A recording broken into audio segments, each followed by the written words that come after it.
Gracias a todos por mantenerse firmes, ¿verdad? Por seguir hasta el final de este gran curso que nos ha regalado el Señor. Pues ya el último tema que hoy vamos a compartir, les recuerdo que le decía a Yulisa, que espero que esté aquí esta noche, que este último tema era para dar las recomendaciones sobre cómo leer la Biblia, porque ciertamente hemos visto muchos temas, eh, todo un desarrollo orgánico de la historia de lo que contiene la Biblia, o sea, la historia de la salvación, y hemos visto algunas claves de cómo leerla. Ahora vamos a ver cuáles serían las recomendaciones que damos para leerla. Antes de empezar a leerla, recuerden siempre lo siguiente, y esto es haciendo referencia a la primera clase que tuvimos el 29 de junio, que la Sagrada Escritura no es un libro cualquiera, la Biblia no es cualquier tipo de libro y por lo tanto hay que tener en cuenta sus características para poder entenderla en el momento de ser leída.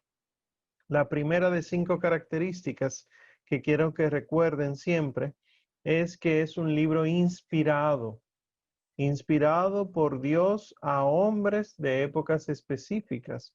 Por lo tanto, no puede ser comparado jamás en la vida con otro libro, por ejemplo, el Corán.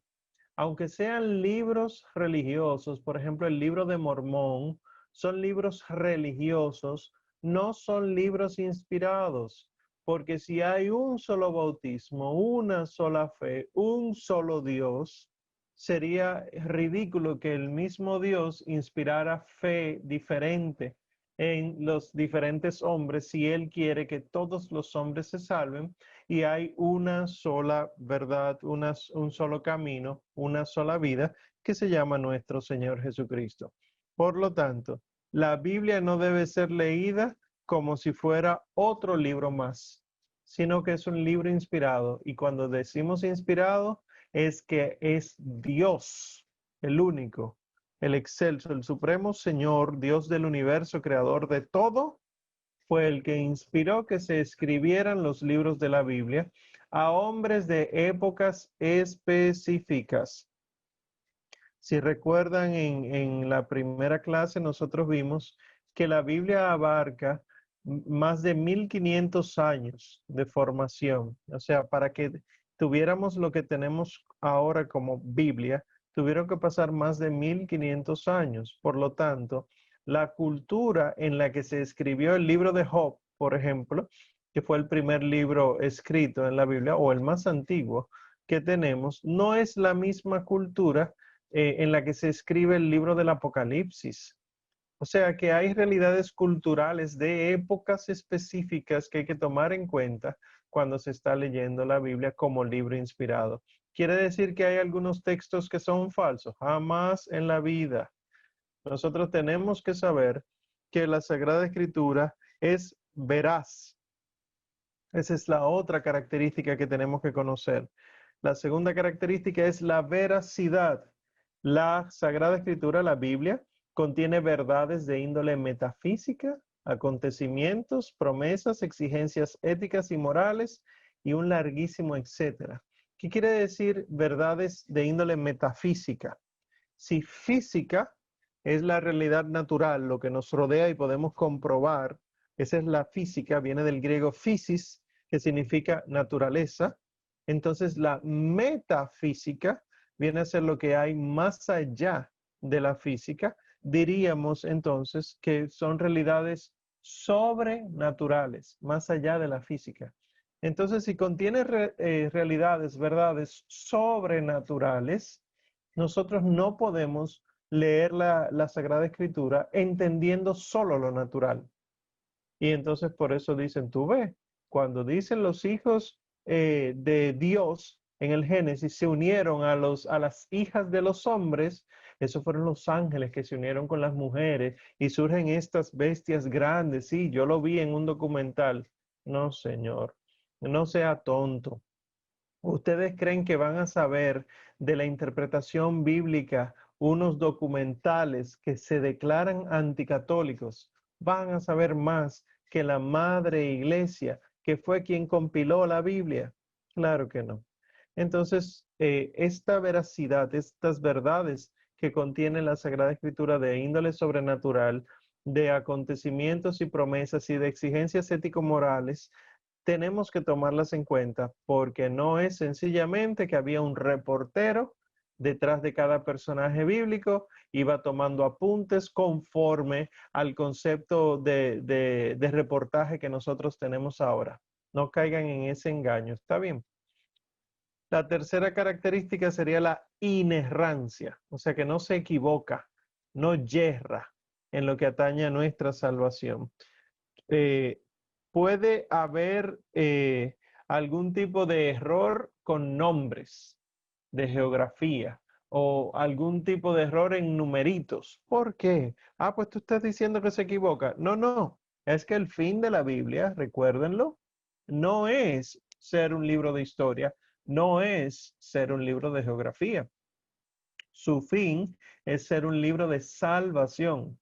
Por lo tanto, ¿puede haberse equivocado con nombres? Bueno, si me equivoco yo, que soy un médico con una maestría, que he estudiado tantas cosas, y puedo decirle a alguien, mira, tú dobla por aquí a esta calle que se llama calle Roja Zapato, y resulta que no, que era la calle amarilla llave de tuercas.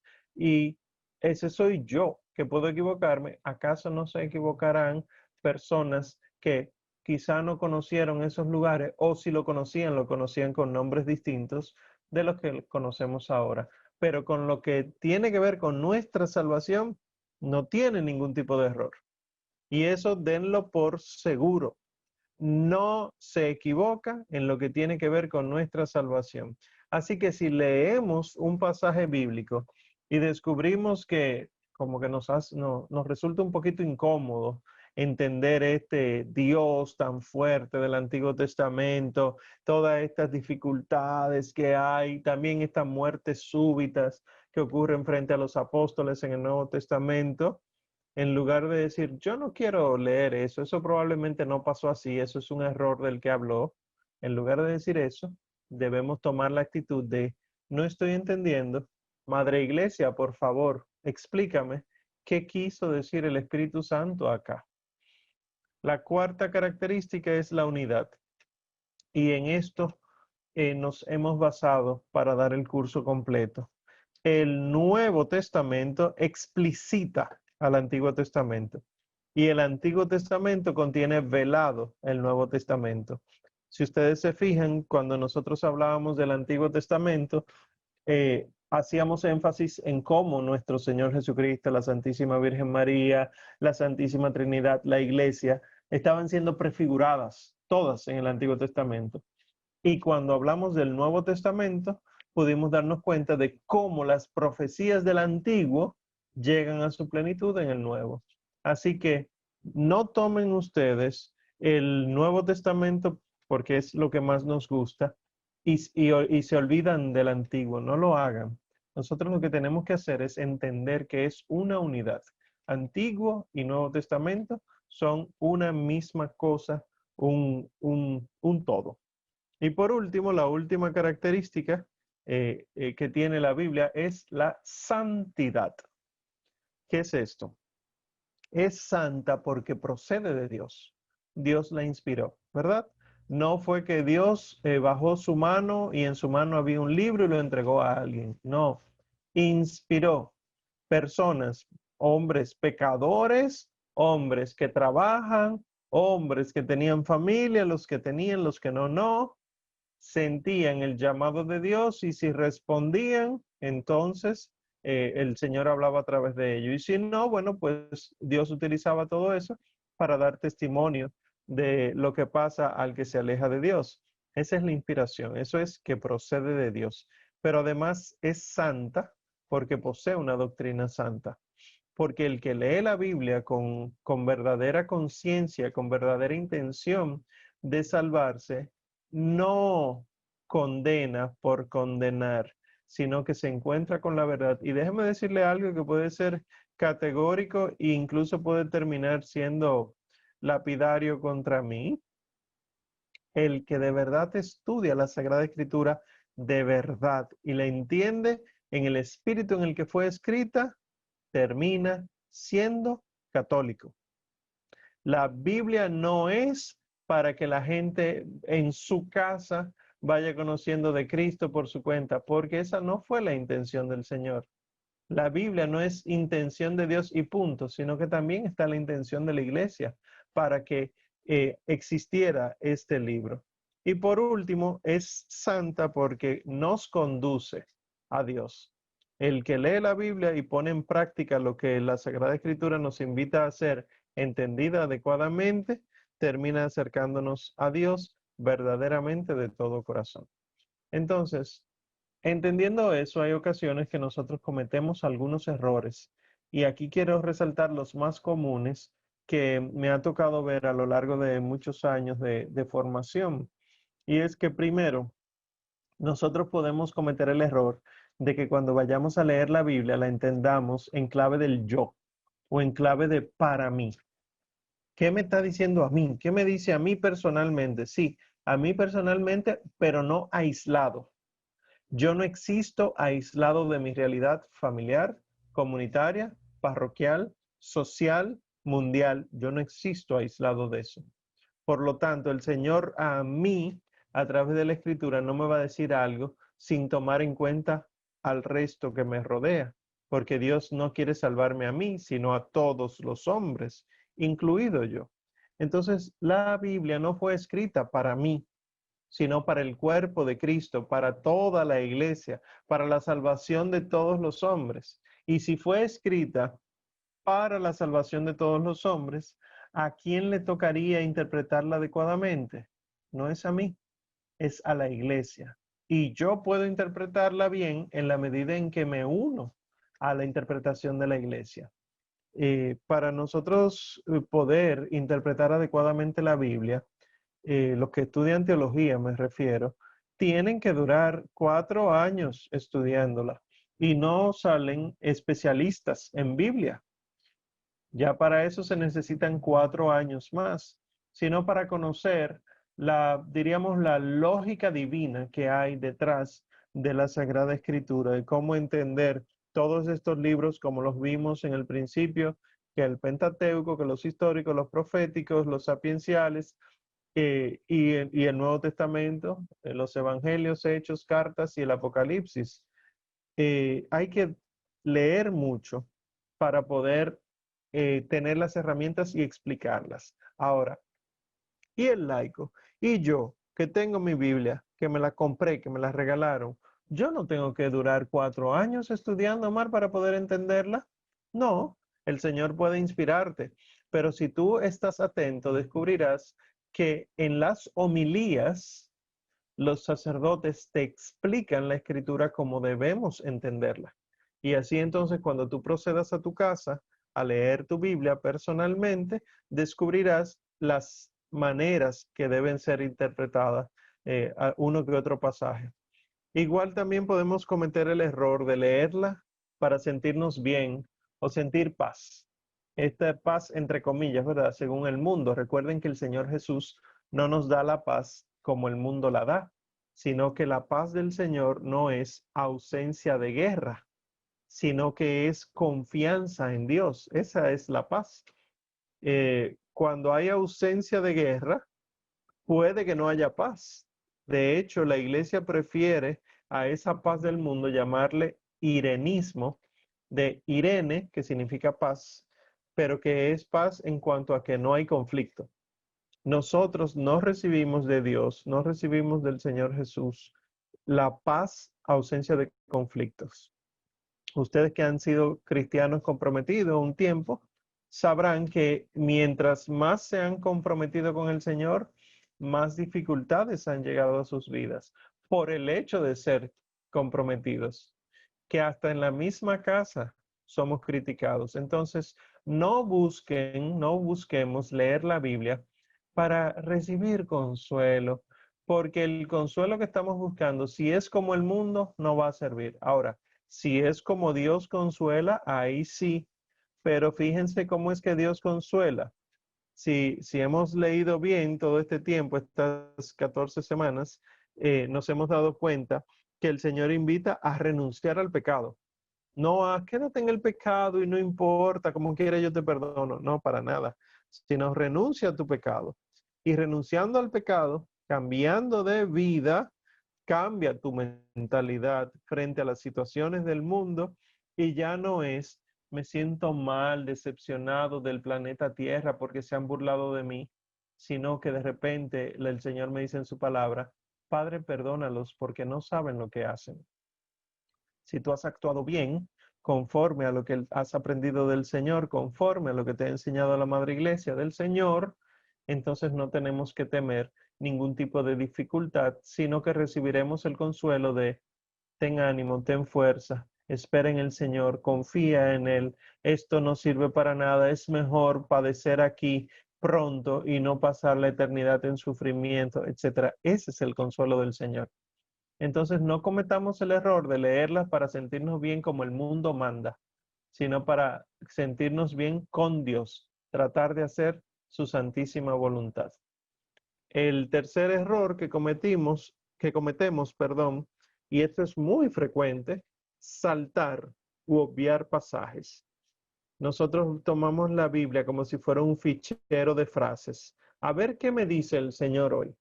Como que son muchas frases de autoayuda, horrible eso, frases de autoayuda que están en un gran libro y que yo lo abro al azar a ver qué me dice el Señor.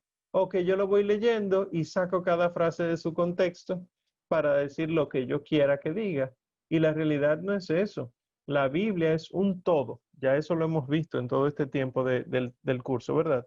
Y cada acontecimiento que narra la Sagrada Escritura tiene un sentido salvífico, tiene una intención para nuestra salvación. Por lo tanto, si yo de mi Biblia me sé, todo lo puedo en aquel que me fortalece.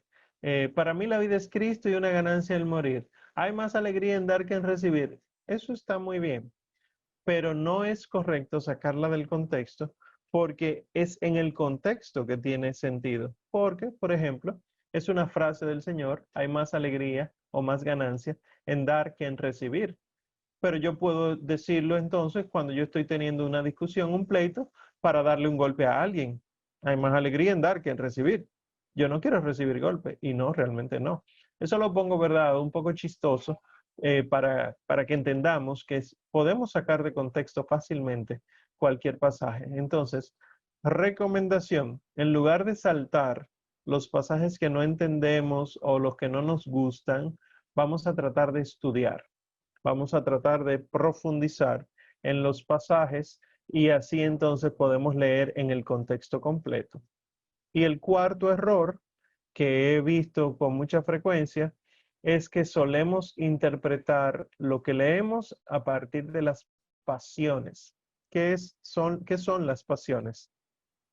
Las emociones, pero hacia el extremo. Cuando yo estoy muy molesto, agarro la Biblia y ¿qué encuentro? Justificación para yo seguir molesto. Cuando yo estoy muy enamorado, agarro la Biblia y busco frasecitas lindas para compartir con mis hermanos, etcétera.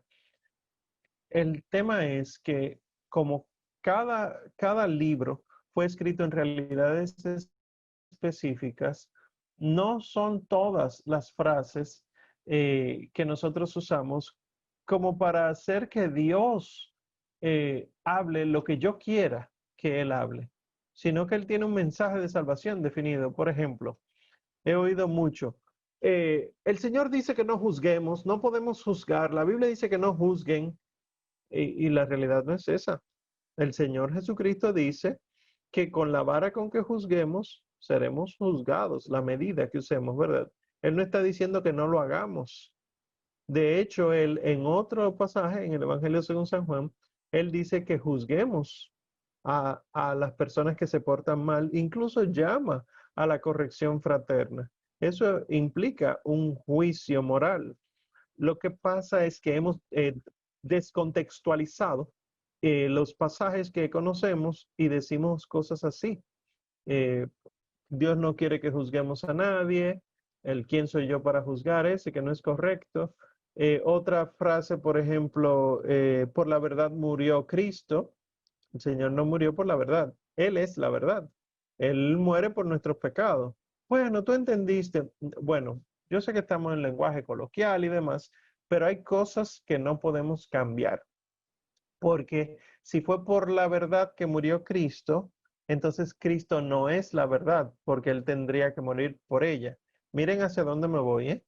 Yo sé que no hay necesidad de ponernos a discutir teológicamente estas cosas, pero sí es bueno saber que en lugar de citar lo que hemos oído a otros decir, debemos ir a leerla, debemos conocerla, para que así entonces no interpretemos el texto que no fue escrito desde las emociones, sino que fue escrito desde la razón y el corazón, no solo las emociones, y por lo tanto debe ser razonada, debe ser amada, debe ser aplicada, debe ser defendida.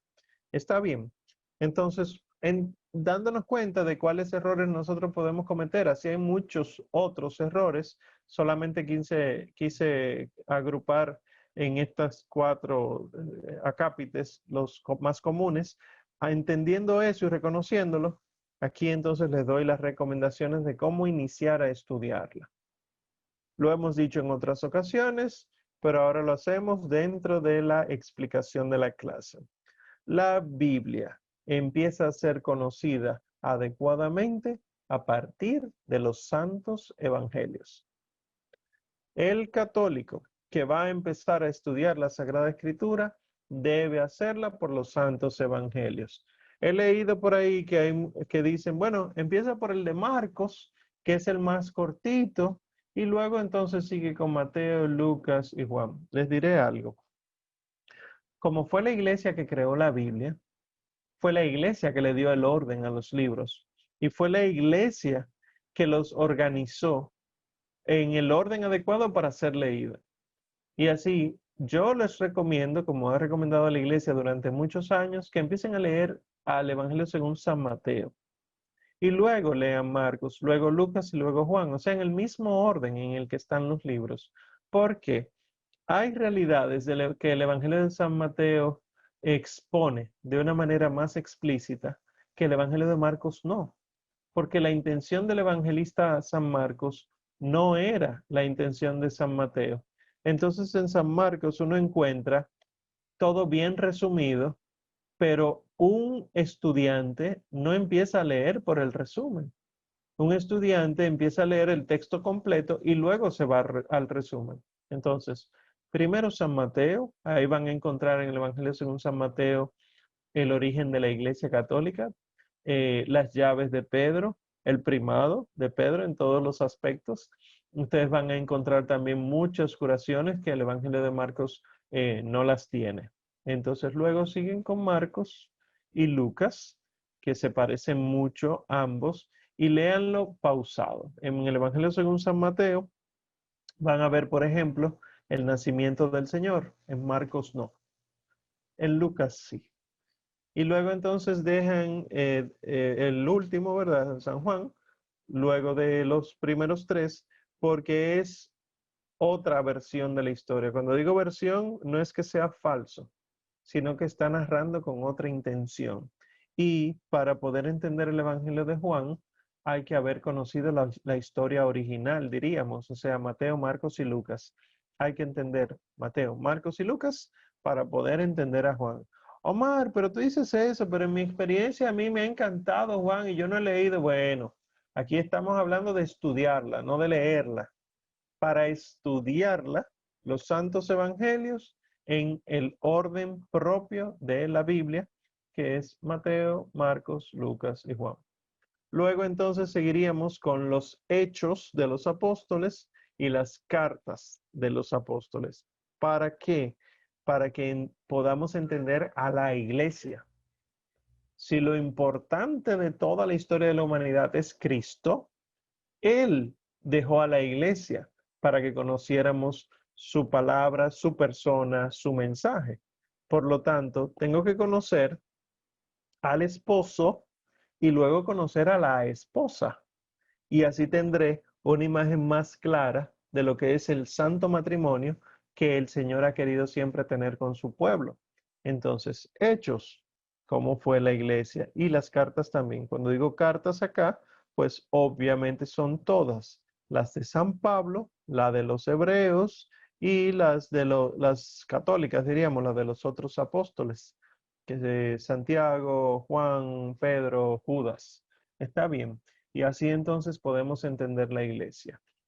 De ahí entonces pudiéramos saltar al Antiguo Testamento.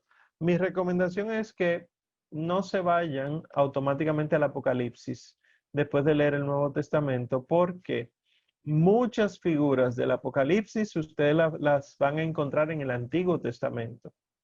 Las descripciones que hay sobre los ancianos, sobre el Señor Dios, imponente, trueno, arco iris, relámpagos, rayo, fuego, están en el Antiguo Testamento.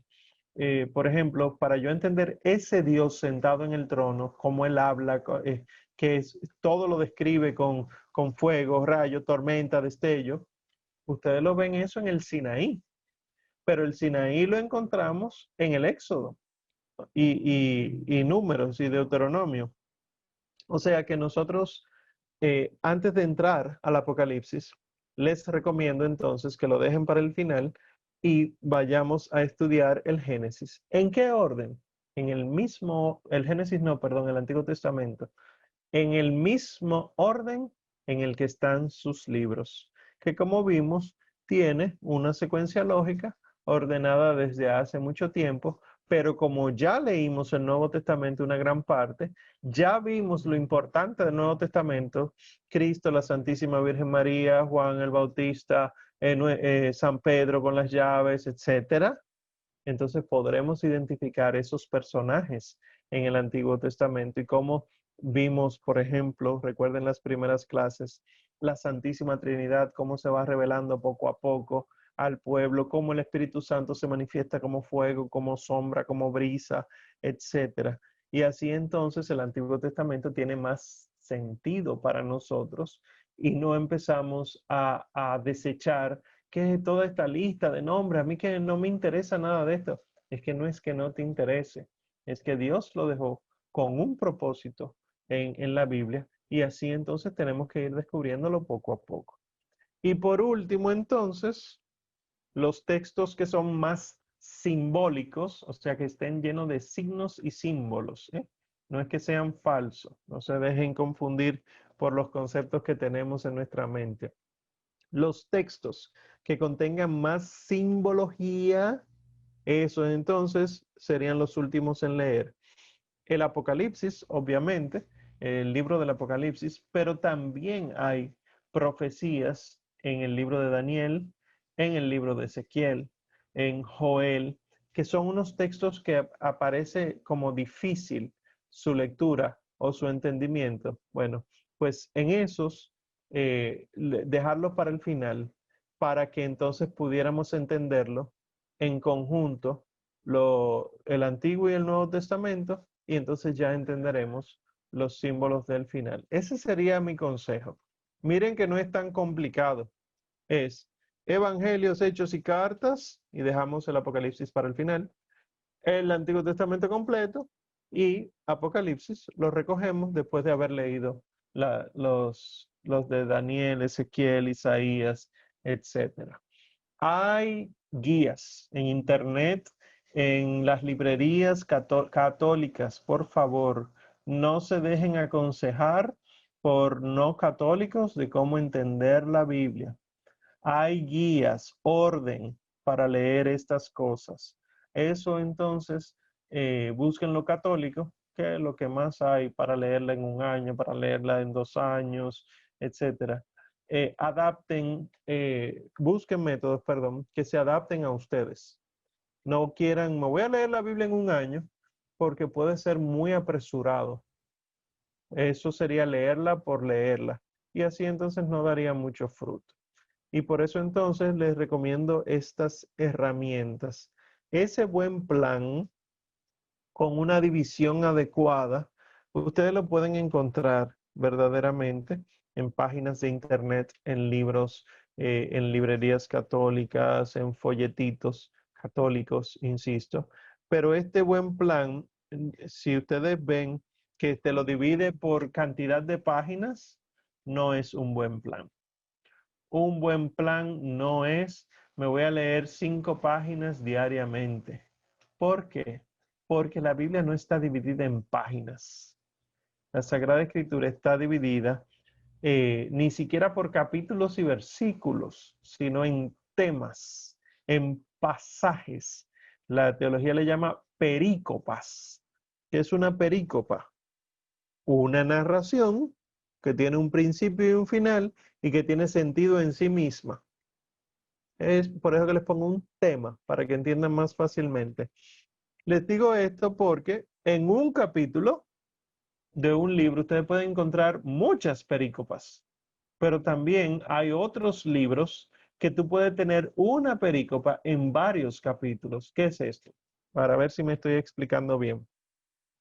Que yo puedo abrir mi Biblia y encontrar, por ejemplo, en el libro de jueces, la historia de varios jueces, y hay jueces que lo que tienen son 2 versículos. Esos 2 versículos de ese juez es lo que yo entiendo como una perícopa. Pero en ese mismo libro de jueces hay otros jueces como Sansón que tiene 4, 5 capítulos. Entonces, si tú dices, me voy a leer 5 páginas, no es correcto.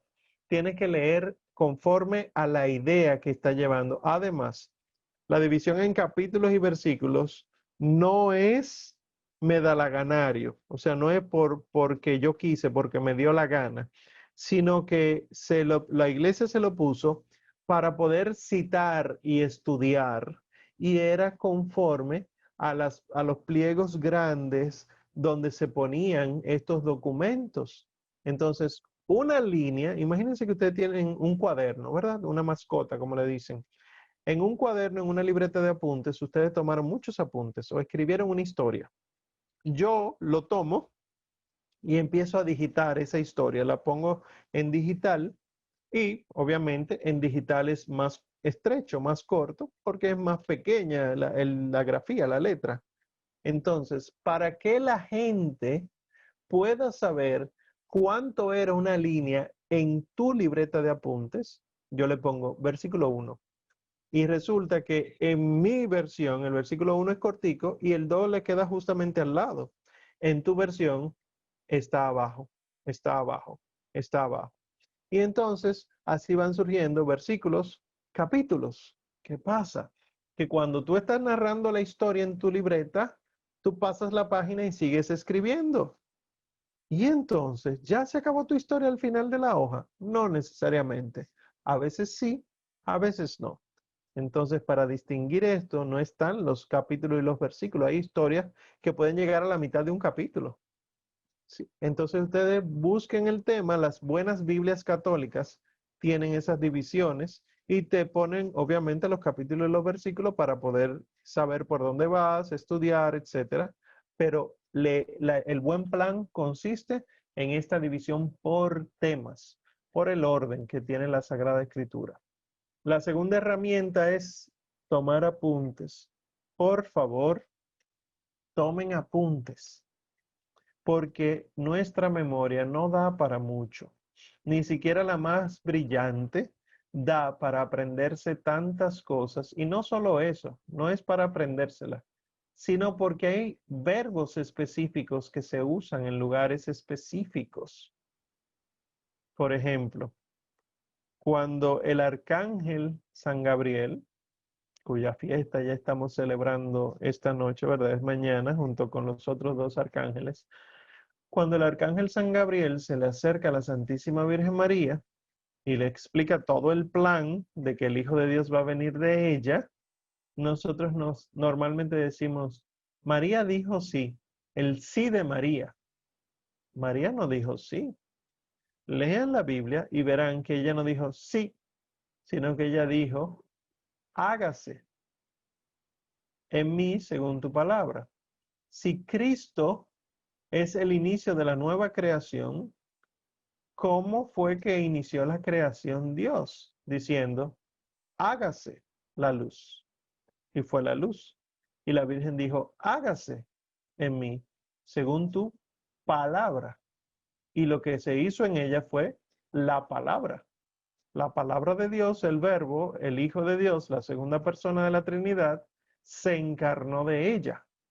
O sea que cuando nosotros tomemos apuntes, tiene que ser verdaderamente, como estamos estudiándola, no solamente leyéndola, apuntamos las cosas que nos llaman la atención. Ay, qué linda esta frase, la voy a apuntar para compartir. Está bien, no hay problema. Pero que no sea esa la sola intención del estudio, sino que lo que no se entiende, apúntalo. Y la Biblia verdaderamente buena tiene en los márgenes citas bíblicas, que es lo que se conocen como paralelos. Las citas en paralelo es en cuáles otros lugares de la misma Biblia se habla de eso mismo o se cita eso textualmente. Y entonces, cuando uno toma, por ejemplo, voy a estudiar Segunda de Samuel 6, solo el capítulo 6 de Segunda de Samuel, yo tengo que disponer de un tiempo y también de tomar apuntes porque si me voy a los paralelos, me va a aumentar el tiempo de estudio, lo cual es muy bueno, pero voy a saber a qué se está refiriendo el escritor sagrado cuando cita, porque en aquel tiempo estaba prohibido hacer tal cosa. Por ejemplo, las bodas de Caná, que cuando habla de las tinajas de agua dice las que utilizaban los judíos para las purificaciones. Y uno dice, ah, sí, las que usaban para las purificaciones. Y si yo te pregunto, ¿y qué purificaciones? Fácilmente no caemos en cuenta que eran utilizadas aproximadamente para esta fecha para pedir perdón a Dios por sus dificultades. O sea que la gran fiesta del perdón no es más que la boda del Señor con su iglesia. Esa es la verdadera gran fiesta del Señor. Entonces, tomar apuntes para buscar esas citas paralelas que se ponen a los márgenes y así pueden aumentar el enriquecimiento de su lectura. Al menos 30 minutos. Esto yo lo digo casi como ignorante, porque estudiar la Biblia no son 30 minutos. Uno, el que de verdad la estudia, uno se toma fácilmente 2 horas. Pero como la Madre Iglesia concede indulgencia parcial al que lee durante al menos 30 minutos la Sagrada Escritura, entonces yo les recomiendo al menos 30 minutos para que obtengan el perdón de las penas temporales de los pecados confesados hace poco, pero también para que tengan alguito de tiempo, para que la mente se meta verdaderamente en el estudio y así puedan analizar los elementos. Uno se distrae muy fácil y los primeros minutos de lectura no son en verdadera concentración. Fíjate que tú tienes que disponerte y empezar, y hay ocasiones que lees varias veces el principio, pero que una vez entras en una dinámica, sigues leyendo. Entonces, al menos 30 minutos. De verdad, si se disponen a estudiar, 30 minutos es poquísimo. Ya lo verán ustedes. Pero esa es una recomendación, sobre todo de índole pastoral. Y por último, la última herramienta que les recomiendo, hay muy buenas herramientas de estas que voy a mencionar en librerías católicas, en internet católica. ¿Qué son? Los diccionarios bíblicos. Hay diccionarios bíblicos. ¿Qué es esto? Libros que tienen palabras de la Biblia y te le explican como la Biblia lo entiende, para que si tienes alguna duda de qué se significa la menorá, por ejemplo, que es un candelero que usan los judíos, que tiene 8 velas para celebrar la victoria de los macabeos, la restauración de Israel, el Antiguo Testamento. Tú buscas menorá y buscas entonces en qué lugares de la Biblia puede aparecer y cómo eso puede ser entendido dentro de la Biblia. Están los diccionarios bíblicos, pero también están los comentarios bíblicos. ¿Qué son estos? Desde que San Jerónimo tradujo, perdón, la Biblia al latín, él mismo escribía comentarios sobre lo que él estaba diciendo, porque él lo puso al latín, pero él decía, esto lo que quiere decir es esto, es difícil de traducir, porque esto estaba en hebreo y tiene un... Bueno, eso se llaman comentarios bíblicos, que son desde San Jerónimo, pero también los otros padres de la iglesia, San Gregorio de Niza, de Nacianzo, San Agustín, San Basilio. Hay montones de comentarios bíblicos de los padres de la iglesia. Esos son los que yo uso, empezando por la Catena Áurea. Eso fue Santo Tomás de Aquino, que decidió recoger los comentarios de los padres de la iglesia de los 4 evangelios. Pero la Biblia no son solo los 4 evangelios, pero de los comentarios bíblicos hay actuales. Hay muy buenos comentaristas bíblicos católicos para que no les vayan a engañar. Está bien, entonces, o un diccionario bíblico o un comentario bíblico o ambos pueden conseguirlo bien barato en internet. Hay aplicaciones de teléfonos celulares y de tabletas para eso. O sea que realmente tenemos auxilio.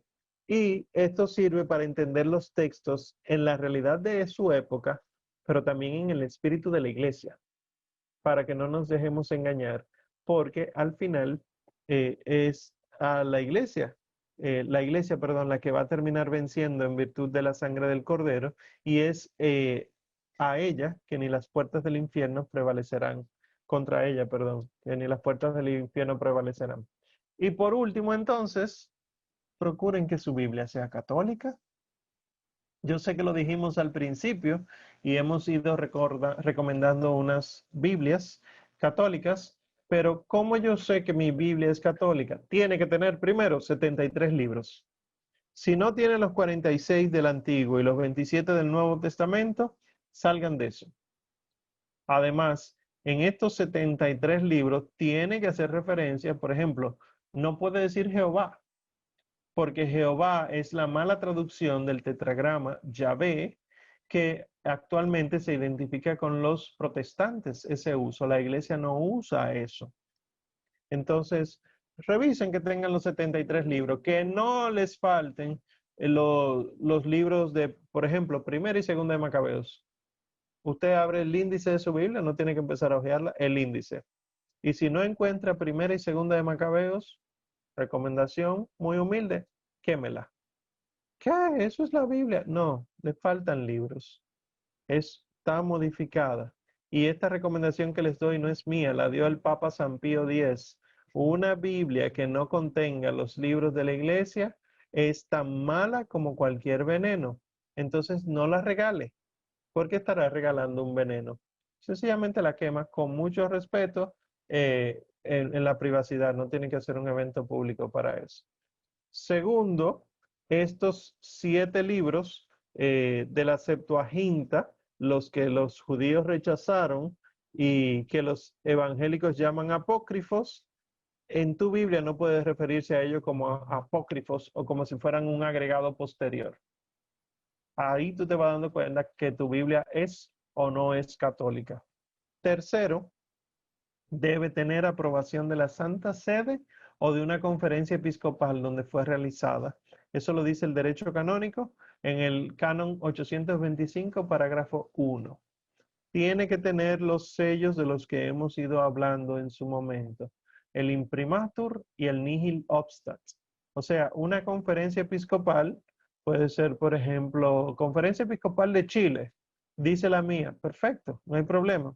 Si tiene aprobación o directamente de la Santa Sede o de una conferencia episcopal donde fue realizada, pues entonces sí puede ser catalogada como católica. Fíjense que no es una de estas características, sino todas estas características que debe tener una Biblia para ser considerada católica. Sus traducciones deben ser realizadas a partir de la Nova Vulgata, eso dice la iglesia. La Vulgata, recuerden, es la Biblia que tradujo San Jerónimo, ¿verdad? Para el idioma del vulgo, del pueblo, el latín. Entonces, el Papa San Juan Pablo II aprobó que a la Vulgata se le fueran agregando en los comentarios y demás los hallazgos arqueológicos que explican muchas cosas que estaban sin entender para nosotros. Eso es lo que se conoce como Nova Vulgata. Entonces, la iglesia dice que cualquier Biblia católica debe ser realizada su traducción a partir de la Nova Vulgata, no de cualquier otra traducción. No es que, no, por ejemplo, hay una Biblia para jóvenes, a mí no me gusta, no la usen, si la tienen, vayan a ver cómo van saliendo de eso. La Biblia católica para jóvenes, azul, muy colorida y demás, le faltan versículos. Y uno no lo sabe hasta que te metes en el sitio de internet de ellos, donde te dice, le faltan versículos porque decidimos utilizar tal versión que no tiene esos versículos, pero está en contra de lo que ha enseñado la iglesia. Entonces, ¿cómo tú le explicas a un joven, si la intención es para joven, que su Biblia le faltan versículos y que eso no es un problema, si yo mismo no lo entiendo? Y por último, siempre tengan cuidado con los comentarios de los editores de la Biblia. O sea, la Biblia, como es un libro impreso, tiene explicaciones del autor o de la editorial. Entonces, esas explicaciones son más de orientación pastoral, presentación, etcétera. Y ustedes la leen y la acogen si no va en contra de la fe católica, pero también léanla con cuidado porque que esté impreso en la Biblia no quiere decir que sea de la Biblia. ¿Me entienden? O sea, que hay una explicación al pie de página sobre un texto de Job, capítulo 5, no quiere decir que esa es la manera en la que la iglesia la entiende. No necesariamente, porque como sabemos, hay muchas versiones que han manipulado los textos y, por ejemplo, cito, porque es muy conocido, de la Conferencia Episcopal Argentina, la Biblia latinoamericana, que ha sido llamada en su momento como que contiene errores de índole casi heréticos que contradicen la fe en los comentarios. Así que les digo, tengan cuidado con los comentarios teológicos y o pastorales. Y ya casi para terminar, entonces, esto es de la primera clase, por lo tanto no me voy a extender acá. Primero, siempre cuando la lean, entender lo que dice literalmente, lo que está diciendo ahí, a quién y todo en su lugar. Porque normalmente digo, mira, el Señor me dice tal cosa. No, no, no, no. Una cosa es lo que te dice a ti, pero originalmente no fue para que te dijera algo a ti, sino que está denunciando un abuso, está anunciando la venida del reino a un momento específico de la historia. Entonces, primero el sentido literal. Y luego entonces podemos pasar a los sentidos espirituales. Entonces tú vuelves a leerla y lees el sentido alegórico.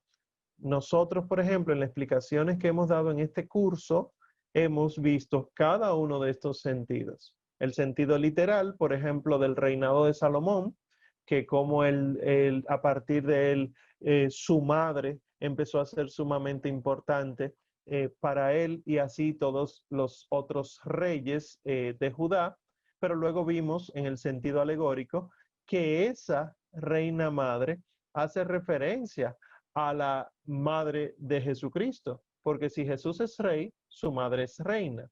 El sentido moral nos dice que, por ejemplo, con esto que estoy hablando, que entonces tiene que haber un respeto y un amor por esa reina madre de nuestro Señor Jesucristo.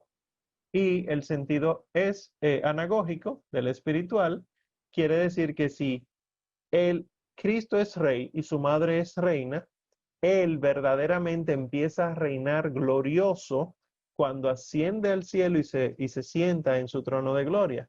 Quiere decir que ella reina con él cuando ella sube al cielo y desde allá se sienta a la derecha de él. Todos estos sentidos espirituales, estos últimos tres que hemos visto, el alegórico, el moral y el anagógico, son la segunda lectura que hacemos. La primera lectura es qué está diciendo el texto de la época, del personaje y demás. Y lo otro entonces, qué está diciéndome a mí, a la iglesia, a la salvación. Pero siempre en consonancia con la fe de la iglesia y habiendo orado para entenderla. Y ya para acabar entonces, ¿qué debemos hacer cuando empecemos a leerla?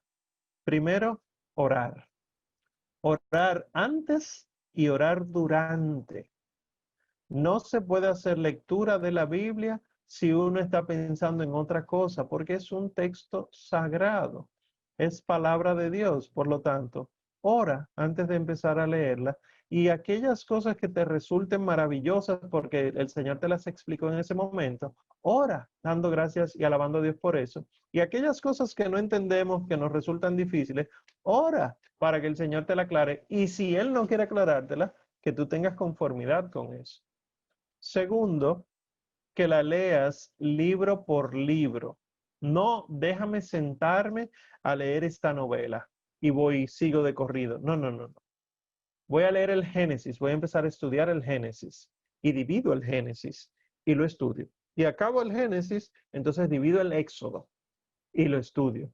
Porque no es leerla para decir, yo me leí la Biblia, sino leerla para conocer a Dios y cambiarnos. O sea, si yo digo con soberbia, yo me leí la Biblia ya, evidentemente no hizo absolutamente nada en mí, porque el que se leyó la Biblia, lo que menos debe andar es anunciando con soberbia que se la leyó, sino que descubre que debió habérsela leído antes y que debería volver a leérsela de nuevo. Tercero, siempre colocarnos en el contexto. Las buenas Biblias, las buenas ediciones bíblicas tienen introducciones muy buenas que te dicen qué era lo que estaba pasando en esa época, cuando tal profeta dijo eso, cuando tal apóstol escribió eso. Tienes que leer, ubicarte en el contexto para saber qué era lo que había social, política, culturalmente hablando, y así entonces más fácil de entender lo que está diciendo el apóstol en ese sentido. Y por último, la intención al estudiarla es ser siempre más de Dios. No es, me la leí y punto, sino estoy estudiándola porque yo quiero ser más de Dios y quiero que Dios se muestre más a través de mí. Por lo tanto, yo estudio, voy a citar a San Agustín ahora, yo estudio, él dice, yo conozco para amar mejor y yo amo para conocer, estudiar aún más. El que descubre que Dios es este mar infinito, este abismo inmenso de generosidad, lo que quiere hacer es perderse en ese abismo. Y dice Santa Teresa del Niño Jesús, quien vamos a celebrar pronto, que un alma en Dios escondida, ¿qué tiene que desear? Sino amar y más amar. Y en amor, toda encendida, de nuevo amar. Así entonces con la Sagrada Escritura, que nosotros podamos profundizar tanto que nos transformemos en eso que leemos. Y quiero concluir entonces, para dar luego paso a sus inquietudes, si las hay, con esta frase de San Hilario de Poitiers. Él es uno de los padres de la Iglesia. Él escribió comentarios sobre los textos bíblicos. San Hilario de Poitiers dice, la Sagrada Escritura está más en el corazón de la Iglesia que en la materialidad de los libros escritos. Por lo tanto, siempre, siempre la Sagrada Escritura debe ser leída conforme a lo que la Iglesia ha enseñado, porque la Iglesia ha sido quien nos dejó la Biblia en este mundo tan necesitado. Muchísimas gracias por su paciencia y su atención. Ahora pasemos a las inquietudes que ustedes tengan. Bien, Omar, la verdad que, como siempre, las gracias por darnos todo este conocimiento y ponerlo a disposición de todos nosotros, que es lo más importante, porque uno conoce un poquito la Biblia y realmente con el conocimiento que tú tienes realmente nos nutre mucho y nos abre el apetito de poder seguir estudiando y conociendo más la palabra de Dios, nuestra fe, nuestra Iglesia Católica y las Sagradas Escrituras. Claro, ya con conciencia de cómo debemos leerla, cuál es la Biblia que debemos leer. Omar, preguntan, dice Julio de León, yo había escuchado que las Biblias se tenían que traducir desde los textos originales en hebreo, griego y arameo. Tú apuntaste que debe de ser desde la Nova Vulgata. ¿Cómo debe ser? Por favor, precisa. Lo que dice el derecho canónico es que tiene que ser traducida desde la Nova Vulgata. Hay escuelas, cuando digo escuelas, son grupos de expertos que hacen las traducciones desde los textos griegos y hebreos originales, pero traen conflictos porque una cosa es el hebreo de ahora y otra el hebreo original. Fíjense que San Jerónimo tuvo que mudarse a Belén, vivir en una cueva muchos años, aprender la cultura hebrea para poder traducir del hebreo y del griego muchas cosas al latín. Por eso la iglesia prefiere que sea desde la Nova Vulgata. Ok.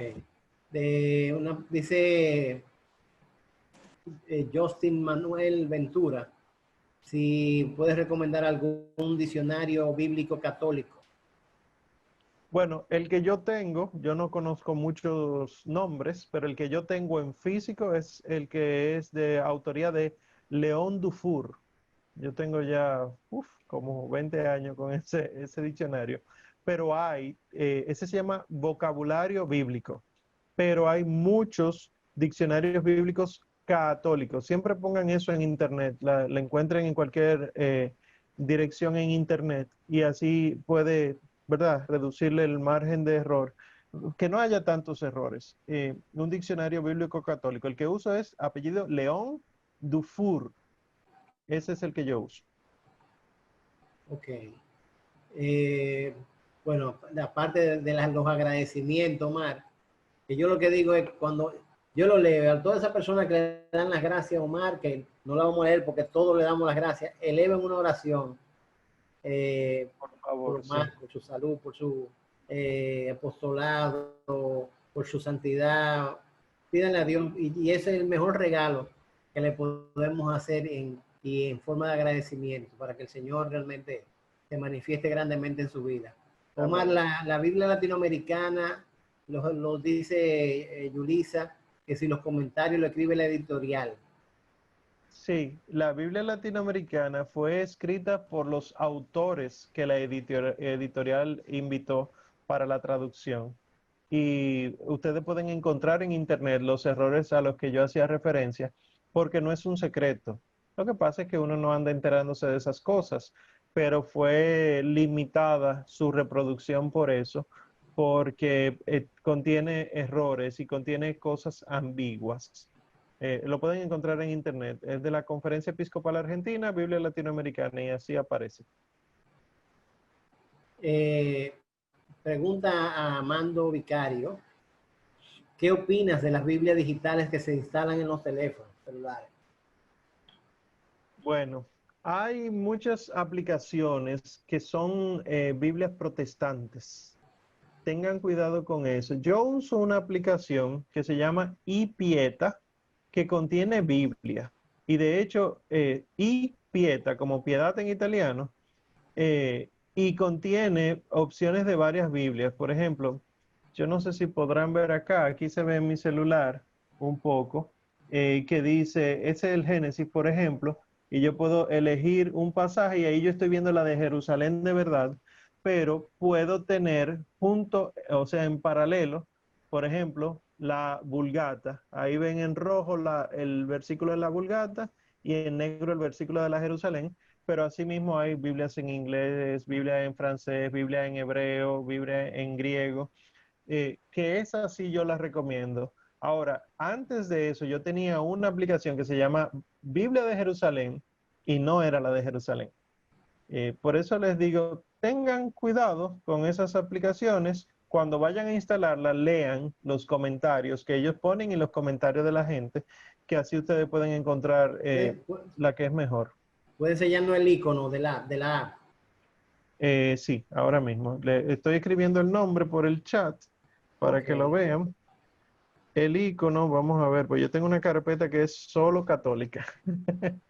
Ok, no, Aquí en decirle a la persona que los que tengan un teléfono Android lo buscan en, Android, sí, y también en Apple. Es este icono de rojo con azul, ok, que IVA, es que se una llama, y pieta.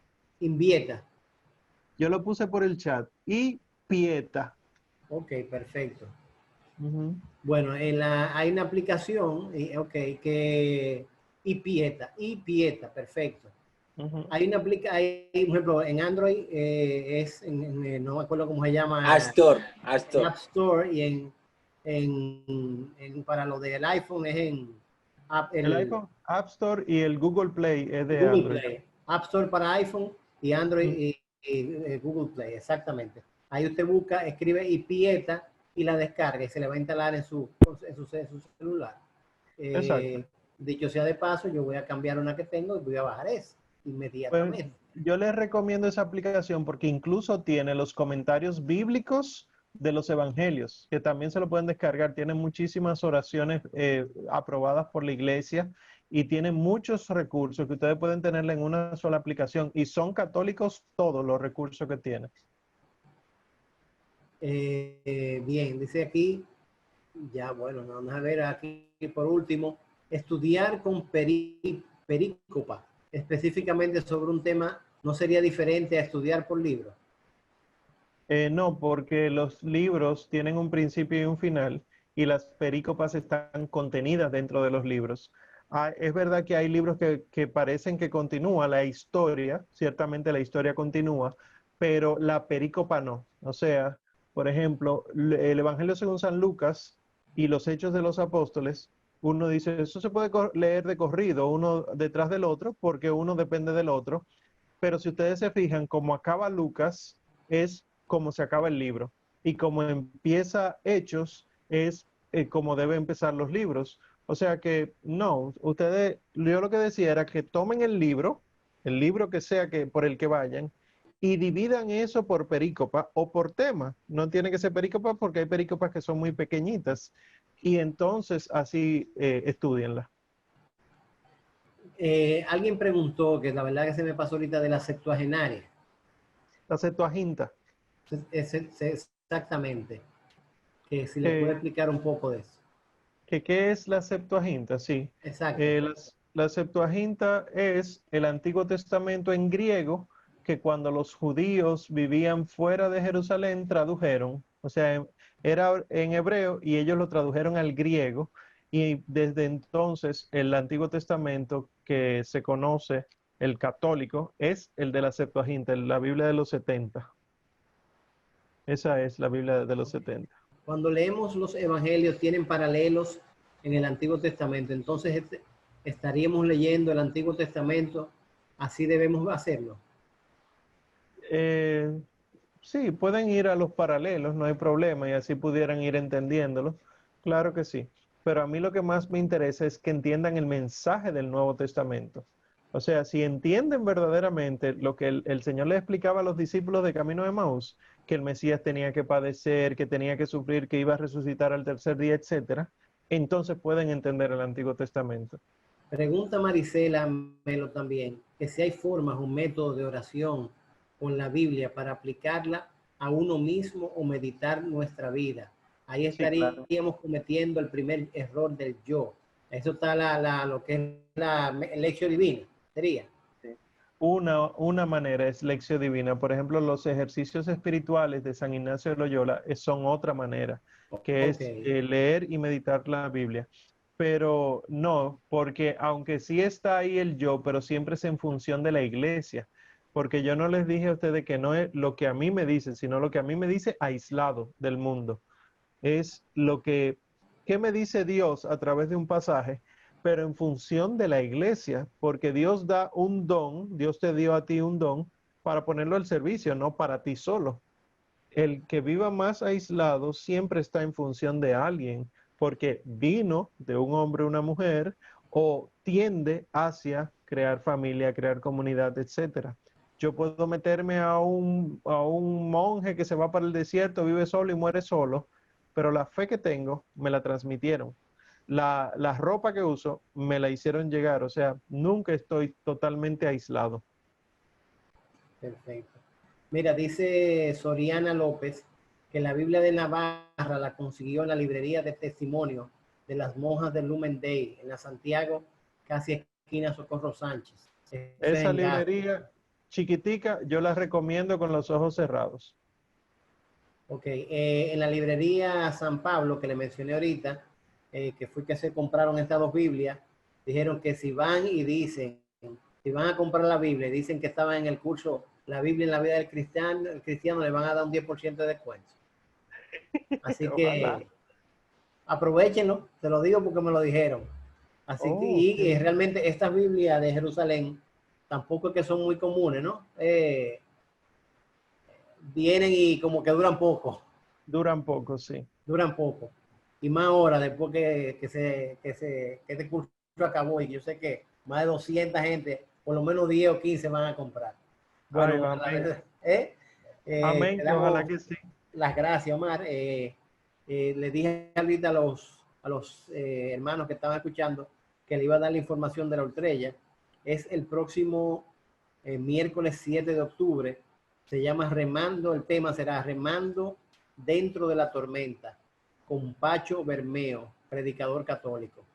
Él estuvo la semana pasada en un live del matrimonio feliz y la verdad que me pareció muy bueno, muy interesante.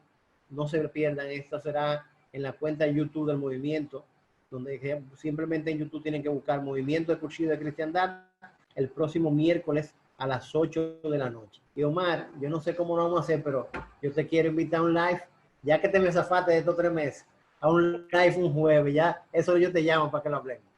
Está bien, está bien. Con mucho gusto. Bien, la verdad, las gracias a todos ustedes y Omar, un abrazo a ti. Por favor, para que haga la operación, la oración de despedida y yo no sé, yo espero que no sea hasta el año que viene, hasta junio o julio, por ahí, del año que viene, para tenerte otra vez por aquí, pero sabemos que tú eres una persona que si tiene un chancecito y te lo pedimos, te lo va, lo va Sí, a complacer. claro que sí, con gusto. Solamente hay que coordinar. Yo Así es, quisiera antes de la oración decirle a los hermanos que pueden seguirnos a través de las redes. claro. El Ministerio al Amparo del Altísimo, que es el ministerio que el Señor ha permitido que yo dirija, al Amparo del Altísimo tenemos redes y muchas de las prédicas, charlas, conferencias, talleres las subimos gratis en Spotify y en Mixcloud. Solamente buscan al Amparo del Altísimo en Spotify o en Mixcloud. Igual en Instagram y en Facebook, que siempre estamos publicando cápsulas formativas en liturgia, en Biblia, etcétera. Síganos y ahí aprenderán muchas cosas más. Igual, si alguno quiere que nos inviten a su parroquia, pues sencillamente nos entramos en contacto en la página web nuestra, alamparodelaltísimo.com. Pueden encontrar toda la información para solicitar un servicio que vamos a donde sea que el Señor quiera. Pues gracias de verdad a todos ustedes. Me llegan de vez en cuando todas las bendiciones que dan por el chat de WhatsApp. Gracias y oren por mí, de verdad. Al menos un Ave María para que el Señor tenga misericordia de nosotros. Y como mañana ya es día de San Miguel Arcángel, vamos a hacer la oración a San Miguel Arcángel, sobre todo no solo por la Biblia, sino en contra del aborto, para que el demonio sea vencido y triunfe siempre el Señor, que es la vida misma. San Miguel Arcángel, defiéndenos en la batalla, sé nuestro amparo contra las perversidades y acechanzas del demonio. Reprímalo, Dios, pedimos suplicantes, y tú, príncipe de la milicia celestial, arroja al infierno con el divino poder a Satanás y a los otros espíritus malignos que andan dispersos por el mundo para la perdición de las almas. Amén. El Señor nos bendiga, nos guarde de todo mal y nos lleve a la vida eterna. Amén. Amén.